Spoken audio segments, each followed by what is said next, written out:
Today is October 5, 2025. October is Filipino American History Month. Now, for many, that means cultural pride, food, dance, music, parades. And yes, those things do matter, but Filipino American History Month is also about remembering the parts of our history that were meant to be silenced. The stories that remind us how fragile belonging in America has always been for people like us. And one of those stories is the Repatriation Act of 1935. This is an interesting law because America tried to expel all of the Filipinos living in the United States. The United States was in the Great Depression at that time. Millions were out of work, and across the West Coast and in Hawaii, Filipino immigrants who were U.S. nationals, not quite aliens but not full citizens, were an easy target. They had come in the 1920s and 1930s from the U.S. territory of the Philippines. Remember, it was an American territory. To cut sugarcane under the Hawaiian sun, to pick asparagus and lettuce in California fields, to do the brutal labor that kept America's food supply running. These were mostly young men dreaming of sending money home to their families, believing that America meant opportunity. But instead, they found hostility. They were called invaders. They were accused of taking jobs. White mobs hunted them down. Politicians and newspapers railed against them. One of the most famous moments was the Watsonville riots of 1930 in California. For 5 straight days, mobs of white men dragged young Filipino farm workers from their homes and bunkhouses, and they beat them in the streets. And in one case, they murdered a young Filipino man named Fermin Tobera. His only crime was being Filipino in a land that did not want him. Now, other violent outbreaks followed across the West Coast, fueled by resentment over interracial relationships between Filipino men and white women, and the racist fear of Asians that could not assimilate. This was the climate Filipinos lived in, one of constant danger, constant othering, and constant pressure to just disappear. And disappear is exactly what the U.S. government wanted. Congress acted not to protect these workers, not to grant them citizenship, but to get rid of them. The Repatriation Act of 1935 offered what seemed like a gift, free, one-way passage back to the Philippines. The government would pay your ticket, you could go home, but this was no gift. It was a trap.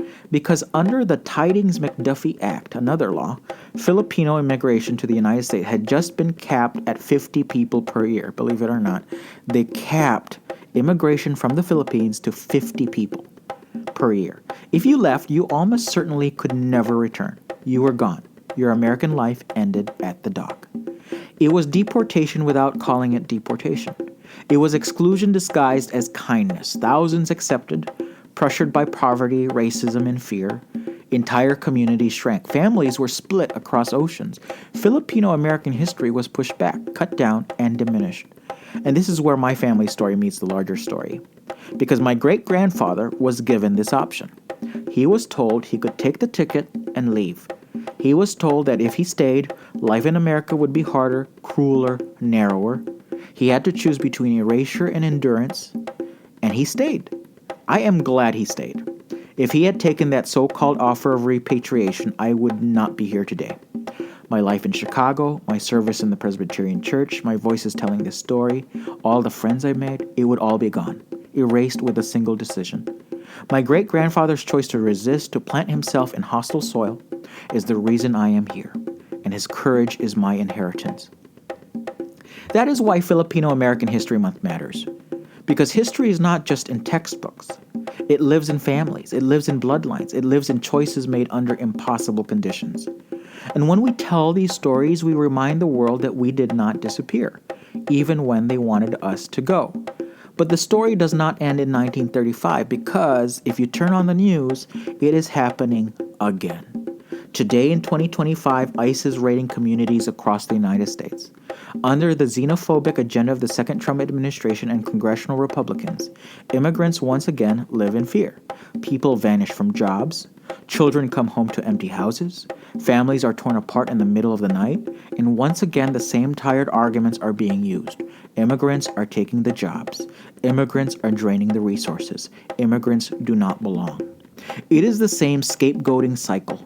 Recycled, repackaged, but never gone. Then it was Filipinos. Now it's Latinos, Haitians, Africans, South Asians. The faces may change, but the machinery of exclusion runs the same way. Politicians exploit fear, redirect anger toward the vulnerable, and distract people from the real causes of hardship. And just like in 1935, deportation is framed as a solution. ICE raids are presented as law and order. In truth, they are about erasure, erasing families, erasing futures, erasing the possibility of belonging. So when I honor Filipino American Heritage Month, History Month, I cannot stop at food and dance. I must remember the Repatriation Act of 1935. I must remember my great-grandfather's decision not to go. I must remember the young men of Watsonville who were beaten for existing. I must remember Fermin Tobera, who was murdered for being Filipino. And I must look at the present moment and see the same playbook unfolding in front of us. The lesson is clear. History repeats when we do not resist it. To honor Filipino American History Month is not only to celebrate survival, it is to take up the same resistance, to stand with the undocumented mother hiding in a church basement, terrified of ICE, to defend the worker who wonders if he will make it home tonight, to protect the child who deserves to grow up without fearing a knock on the door. My great-grandfather's no to erasure echoes in me today. His choice to endure makes me a witness. His courage obligates me to stand up now when history is trying to erase others in the same way. This October, as we mark Filipino American Heritage Month, let us honor the lives of those who refuse to disappear. Let us commit to refusing erasure again, for my family, for your family, for the families under attack today. Because Filipino American history is not just about the past. It is about the living struggle to belong, to stay, to endure, even when the world says you do not deserve to.